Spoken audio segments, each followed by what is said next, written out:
Milestone school and কলেজে আজকে সারা দেশে আমরা কেন্দ্রীয়ভাবে দোয়ার আয়োজন করেছি, সারা দেশে দোয়ার আয়োজন করেছি। আমাদের কোনো আনুষ্ঠানিকতা আজকে দলীয়গত অন্য কোনো প্রোগ্রাম আমরা রাখি নাই, সেগুলো আমরা ক্যান্সেল করেছি। এই যে আমাদের যুবদল আজকে যে রক্তদান কর্মসূচি এটা অব্যাহত রেখেছে, ছাত্রদল আমাদের সেই স্পটে রয়েছে, তারা সর্বাত্মক সহযোগিতা করে কাজ করছে। আত্মমানবতার সেবায় আমরা সবাইকে নিয়োজিত থাকার জন্য পরামর্শ দিয়েছি, নিজেরাও আমরা মাঠে নেই। এটা আবেগের ব্যাপার, এটা ডিসিশনের ব্যাপার, সিদ্ধান্তের ব্যাপার। মানবিকতাকে আমরা প্রাধান্য দিব। যারা করে নাই তারা হয়তো করা উচিত ছিল।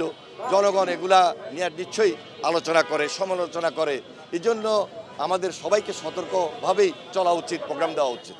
ইন্তেকাল করেছেন, নিহত হয়েছেন, পাশাপাশি যারা আহত হয়েছেন তাদের পাশে দাঁড়ানোর চেষ্টা করেছি। হাসপাতালে গিয়েছি, বার্ন ইউনিটে গিয়েছি, সেখানে রক্ত ব্লাড কালেকশনের একটি খুব গুরুত্বপূর্ণ অধ্যায় ছিল, সেখানে আমরা অংশগ্রহণ করেছি।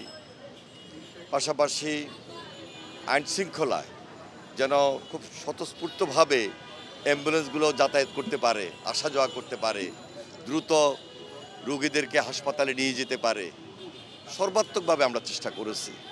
আমরা স্বতঃস্ফূর্ত জনগণকেও দেখেছি আমাদের পাশে থেকে কাজ করতে। একটা বেদনাদায়ক শোকাবহ পরিস্থিতি, মেনে নেওয়ার মতো না। আমরা গতকালকেই লক্ষ্য করেছি সেনাবাহিনীর একটা বিশেষ টিম সেখানে গিয়েছেন, উদ্ধার অভিযানে নেমেছেন।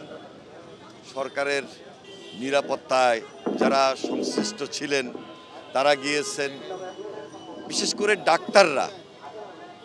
আমি দেখেছি যে খুব দায়িত্বশীলতার সহিত তারা প্রাথমিক চিকিৎসা তো দিয়েছেই, এবং বার্ন ইউনিটে গিয়ে যে পরিস্থিতি দেখলাম, একটা করুণ দৃশ্য, পাশে ডাক্তারদের সর্বাত্মক সহায়তা লক্ষণীয়। এই মুহূর্তে কারোর বিরুদ্ধে আসলে অভিযোগ করাটাই মূল উদ্দেশ্য না। একটা তদন্ত টিম করবেন, দেখবেন কোথায় কোন পরিস্থিতির কারণে এই ছোট মাসুম বাচ্চাগুলো আজকে মৃত্যুর মুখে ঢলে পড়ল, সেটি একটি ভিন্ন অধ্যায়। পাশাপাশি যে যেখানে আসি না কেন, রাজনীতির ঊর্ধ্বে মানবিকতা, সামাজিকতা আমাদের কাছে লক্ষণীয়, এবং আমাদের কাছে সেটাই সর্বোচ্চ। তা আমি আশা করছি সবাই এগিয়ে আসবেন, এবং সরকার ইতিমধ্যে যতটুকু পদক্ষেপ নিয়েছেন তার চেয়ে বেশি পদক্ষেপগুলো গ্রহণ করবেন।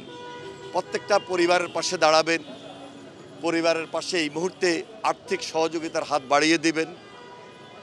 আমি আশা করছি সরকার এই উদ্যোগটি গ্রহণ করবেন। সরকারের অনেক উপদেষ্টা গিয়েছেন, তাৎক্ষণিকভাবে হয়তোবা প্রশ্নের সম্মুখীন হয়েছেন।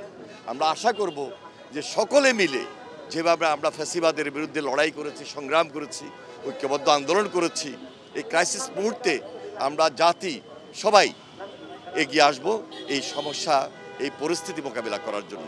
আপনারা দেখতে পাচ্ছেন যে আমরা অনুভব করলাম যে এই মুহূর্তে প্রচুর রক্তের প্রয়োজন, বিশেষ করে নেগেটিভ গ্রুপের রক্তের খুবই ক্রাইসিস।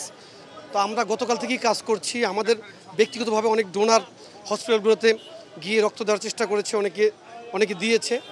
তো আমরা মনে করলাম যে আমরা যদি ব্লাড ডোনার যারা রয়েছে তাদের কাছ থেকে ব্লাড নিয়ে কালেক্ট করে রাখি, তার যখনই দরকার হবে তখন আমরা এই ব্লাড যারা চিকিৎসাধীন রয়েছে তাদেরকে আমরা দিতে পারবো। আর গতকালকে আমরা একটি মেডিকেল টিম গঠন করেছি, তাদের উদ্যোগেই আজকে ব্লাড কালেকশন হচ্ছে। তারা গতকাল থেকে নিরন্তর কাজ করে যাচ্ছে, আপনারা লক্ষ্য করেছেন। তো আজকে শুধু নয়, যখনই ব্লাড দরকার হবে আমরা এই ক্যাম্পের বাহিরেও, আনুষ্ঠানিকতার বাহিরেও আমরা ইন্ডিভিজুয়ালি নেতাকর্মীদেরকে পাঠিয়ে ব্লাড ডোনেট করার চেষ্টা করব।